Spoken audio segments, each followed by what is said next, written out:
नमस्कार, मैं डॉक्टर सुधा रानी वर्मा नेचुरोपैथ आयु शक्ति हेल्थ टिप्स में आपका स्वागत है। आज मैं बात करूंगी ब्लैक फंगस के विषय में कि ये ब्लैक फंगस क्या है और ये किन लोगों को कैप्चर कर रही है और किन को ये ज़्यादा परेशान कर रही है। वैसे तो ब्लैक फंगस आप सब ने देखी होगी क्योंकि ये कोई नई चीज़ नहीं है और ये ब्लैक फंगस जब से सृष्टि बनी है तब से ही सृष्टि में बनी हुई है। ये ब्लैक फंगस ज़्यादातर नमी वाले स्थानों में या जो कमरे बंद पड़े हैं, जो बहुत दिनों से खुले नहीं हैं, जहाँ सूर्य की किरण नहीं पहुँचती, ये ब्लैक फंगस वहाँ अपना डेरा जमा लेती है। ये ब्लैक फंगस पेड़ की पड़ी हुई टूटी टहनियों में, पेड़ों के सूखे पत्तों में जिनमें नमी आ जाती है, और जो पुराने फ्रूट्स होते हैं, फल होते हैं, उनमें दिखाई देती है, पुरानी सब्जियों में दिखाई देती है। कई बार आपने देखा होगा कि जो टमाटर बहुत पुराने पड़े हुए होते हैं उनमें काली काली फंगस सी लग जाती है, वो अंदर से गल जाते हैं। इसी तरह से बेल, केले, बहुत सी ऐसी चीज़ें हैं, बहुत सी ऐसी सब्जियां हैं जिनके ऊपर फंगस लगी दिखाई देती है। पहले वाइट फंगस भी दिखती है, उसके बाद फिर वो काली भी हो जाती है। इस तरह से फंगस दिखाई देती है और जिस जगह फंगस लग जाती है वो अंदर से पूरी उस चीज़ को गला देती है। जैसे अगर मान लिया टमाटर पे ही फंगस लग गई है, आपने कई बार घर में भी देखा होगा कि टमाटर पे काली काली फंगस लगी होती है, और हम कई बार ऐसा भी करते हैं कि उस एरिया को काट करके और फिर टमाटर को यूज़ कर लेते हैं, जबकि ऐसा नहीं करना चाहिए। और जब टमाटर ज़्यादा गल जाता है तो उसे फेंकना ही पड़ता है। और जो ये कालापन है ये ऐसे ही नहीं हो जाता, यही ब्लैक फंगस है और ये एक जीता जागता कीटाणु है जो हमारी आँखों से दिखाई नहीं देता। अगर हम इसको माइक्रोस्कोप से देखें तो चलते हुए कीटाणु दिखाई देंगे। आपने कई बार नमी के मौसम में, बरसात के मौसम में अपने फ्रिज के चारों तरफ जो रबड़ लगी होती है, गैस्ट्रिक लगी होती है, उस पे भी काली फंगस लगी हुई देखी होगी। ये भी वही ब्लैक फंगस है।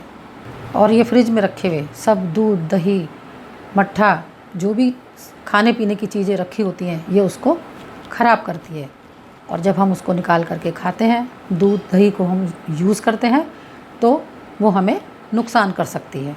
तो अब हम बात करेंगे कि इस ब्लैक फंगस को हम अपने जीवन में आने ही ना दें और इसको कैसे अपने जीवन से निकालें। इस तरह के कुछ हम घरेलू उपचार, घरेलू उपाय, कुछ नुस्खे हम आज डिस्कस करेंगे। इसी के विषय में मैं आपसे बात करूंगी।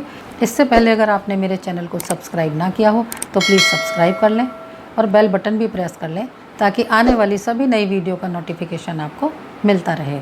तो अब बात करते हैं ब्लैक फंगस के विषय में। बहुत सालों से व्यक्ति तरह तरह के वायरस से लड़ता चला आ रहा है। कभी स्वाइन फ्लू, कभी डेंगू, कभी चिकनगुनिया, कभी इबोला, तरह तरह के वायरस से व्यक्ति मौत के मुंह में जाता है। लेकिन इस बार जो ये कोविड-19 आया है, ये तो पूरा एक महामारी बन गया है और कोरोना वायरस के संक्रमण से शायद ही कोई ऐसा घर बचा हो जहाँ कोरोना वायरस ना पहुँचा हो। जो व्यक्ति कोरोना वायरस के संक्रमण से संक्रमित हो गए हैं, उन व्यक्तियों को कोरोना वायरस के संक्रमण से बचाने के लिए तेज़ तेज़ मेडिसिन्स, इंजेक्शंस, ऑक्सीजन, स्टेरॉयड, ये सब दिए गए हैं जिससे उनकी जान बच सके। लेकिन इन सब का कहीं ना कहीं दुष्प्रभाव हमारी इम्यूनिटी पर ही पड़ रहा है। और जिनको कोविड से पहले diabetes, heart problem, kidney problem, asthmatic दिक्कत, इस टाइप की गंभीर बीमारियां चल रही थी, उनको कोविड के संक्रमण से और भी ज़्यादा खतरा बढ़ गया।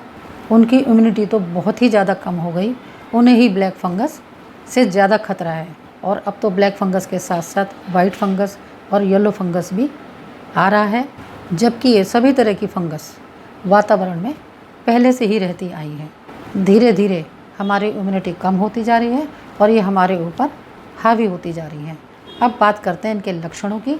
जिनको कोरोना वायरस का संक्रमण हुआ और वो ठीक भी हो गए और ठीक हुए 15-20 दिन हो गए, और 15-20 दिन बाद वो क्या देखते हैं कि उनकी आँख लाल हो रही है, आँख के नीचे सूजन आ रही है, दांत में दर्द हो रहा है, दांत हिल रहे हैं, नाक में बेइंतहा दर्द है, उल्टी है, बलगम और खांसी के साथ कुछ काला काला बाहर निकल के आ रहा है, मुंह के अंदर तालू में कुछ काला काला दिखाई दे रहा है, गड्ढा जैसा बन गया है, चेहरे में एक तरफ सूजन है, सुन्नपन है, खांसते हुए बलगम के साथ ब्लड आ रहा है, तो ऐसे में तुरंत डॉक्टर से संपर्क करना चाहिए। यही ब्लैक फंगस के लक्षण हैं, जिसे हम म्यूकरमाइकोसिस कहते हैं, जो चेहरे, नाक, आँख और दिमाग में फैलकर उसको नष्ट कर देती है। तो इससे बचने के लिए हमें अपनी इम्यूनिटी को बढ़ाना बहुत ज़्यादा ज़रूरी है। इसलिए कोविड-19 के बाद हाई प्रोटीन डाइट लेना बहुत ज़्यादा ज़रूरी है। और हाई प्रोटीन डाइट पर मैंने एक वीडियो भी बनाई है, उसका लिंक मैं डिस्क्रिप्शन बॉक्स में डाल दूँगी, आप देख लीजिएगा। तो इम्यूनिटी बढ़ाने के लिए नेचुरल डाइट के साथ साथ नेचुरल मल्टीविटामिन स्पाइरुलिना भी आप खा सकते हैं। और फ्लैक्स सीड का 1 चम्मच पाउडर आटे में गूँथकर अपने लिए रोटी बना सकते हैं। इसके अलावा जो फ्लैक्स सीड के ऑयल कैप्सूल आते हैं, उनको भी आप इम्यूनिटी बढ़ाने के लिए यूज़ कर सकते हैं। डाइजेशन बिल्कुल ठीक रहे, इसके लिए सुबह सुबह हमें खाली पेट एलोवेरा जूस पीना चाहिए या आंवला जूस और शहद मिक्स करके उसको चाटना चाहिए। दोनों में से कोई भी एक काम आप कर सकते हैं, ये दोनों ही हमारे डाइजेशन को बहुत ठीक रखते हैं। और अगर आपको आंवला ताज़ा ना मिले तो आंवला पाउडर भी आप ले सकते हैं। 1 चम्मच आंवला पाउडर ले लें और 1 चम्मच शहद ले लें, दोनों को अच्छी तरह मिक्स करके चाट लें और ऊपर से एक कप हल्का गुनगुना पानी धीरे धीरे पी लें। और बॉडी को डिटॉक्स करने के लिए हमें नेचुरल तरीके ही अपनाने चाहिए, क्योंकि वो ही बेस्ट होते हैं। तो बॉडी को डिटॉक्स करने के लिए हमें गाजर, चुकंदर, आंवला, पालक, धनिया, इन सब का जूस मिला करके पीना चाहिए।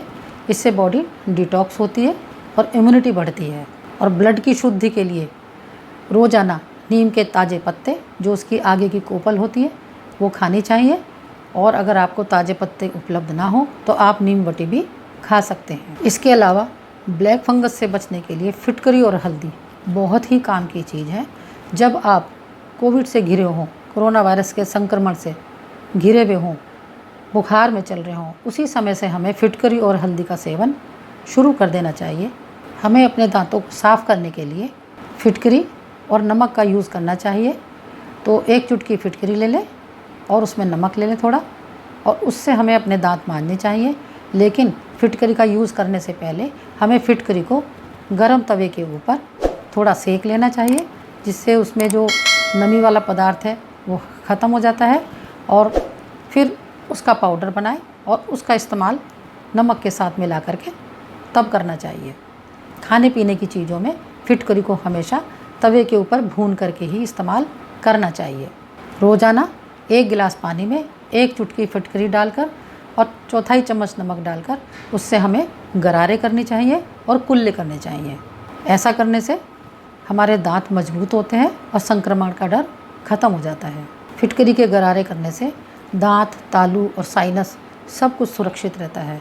इसके अलावा हम नीम की दातुन भी कर सकते हैं।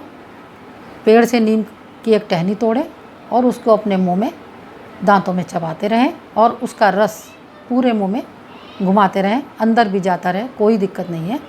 और जब वो अच्छी तरह से गल जाए तो उसका ब्रश बन जाए, तब उससे हमें अपने दांत, मसूड़े साफ़ करने चाहिए। ऐसा करने से हमारे जो तालू में, दांतों में जो साइनस है, वहाँ जो ब्लैक फंगस का डर है वो ख़त्म हो जाता है। आँखों को सुरक्षित रखने के लिए, ब्लैक फंगस से बचाने के लिए हमें रोज़ाना अपनी आँखों को त्रिफला के पानी से धोना चाहिए। रात को 1 गिलास पानी में 1 चम्मच त्रिफला डाल के रख दें, कांच का गिलास होना चाहिए। और सुबह उस पानी को कपड़े से छानें और आई वॉश कप में उस पानी को भर के तब अपनी आँखों को धोएं। और जब आप अपनी आँखें त्रिफला से धो लें तो उसके बाद गाय का शुद्ध घी अपनी आँखों में डालना चाहिए। और रोज़ाना दिन में कम से कम 5 या 6 बार नाक के अंदर कोकोनट ऑयल या सरसों का तेल चारों तरफ लगाना चाहिए। इससे ब्लैक फंगस का खतरा नहीं रहता। किसी भी तरह की कोई भी गलत चीज़ नाक के अंदर प्रवेश नहीं कर सकती। बीमारी से बचने के लिए जीवनी शक्ति भरपूर होनी चाहिए, इसलिए हमें प्राण शक्ति को बढ़ाना चाहिए। और प्राण शक्ति को बढ़ाने के लिए रोज़ाना प्राणायाम करने बहुत ज़्यादा ज़रूरी है। इसके लिए अनुलोम विलोम, कपालभाति, भ्रामरी और उज्जयी प्राणायाम करने की कोशिश आप रोज़ाना किया करें।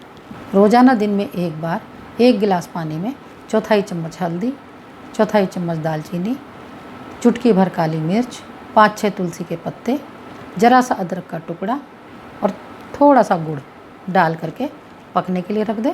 जब वो पानी आधा रह जाए तो उसको घूंट घूंट करके पिएं।